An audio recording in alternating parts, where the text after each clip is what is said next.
Isang Pilipinang OFW ang ginahasa sa bansang Kuwait ng 3 dayuhan. Desidido ang biktima na papanagutin ang mga suspect. Tiniyak naman ang ating DFA o ng Department of Foreign Affairs na bibigyan ng tulong ang biktima.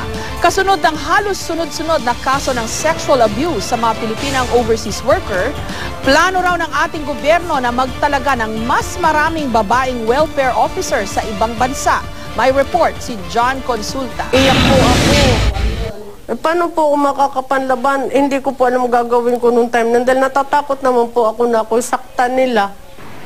Bangungot ang sinapit ng OFW na si Melissa mula sa ilang otoridad na nagsadya sa kanyang tirahan sa Kuwait madaling araw ng June 17, Lunes. 2 Kuwaiti police at 2 iba pa ang pumasok umano sa bahay ni Melissa. Nung una, pilit daw hinihingi sa kanya ang kanyang civil ID. Pero nang kunin niya ito sa kanyang kwarto, sinundan daw siya at saka ginahasa ng 3 sa 4. Pero matapang si Melissa, agad siyang nagsumbong sa pulis. Bit-bit ang naiwang posas na pag-aari ng isang sospek.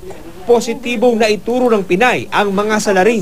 Nakakulong na sila at nakaharap sa mga reklamong rape, abuse of authority at trespassing. Nung ipakita na po sa akin ng personal yung tao, tapos umamin po, nakaramdam po ako ng gaan ng loob kahit papano. Tinututukan na ng Overseas Workers Welfare Administration o OWA ang kaso ni Melissa. Nasa pangangalaga na rin siya ng ating embahada sa Kuwait. Yung mga gumawa ng alleged crime ay nandoon na ngayon sa mga Kuwaiti authorities at nakakulong na nga at in-investigate na itong kaso. Ang ating welfare officer ay handang magbigay ng stress debriefing or psychosocial counseling dito sa ating OFW at tinitingnan, minomonitor kung ano yung kanyang kondisyon ngayon. Ayon sa ating Department of Foreign Affairs, pursigido umano ang biktima na papanagutin sa krimen ang mga nanghalay sa kanya. Lahat ng tulong ibibigay daw kay Melissa.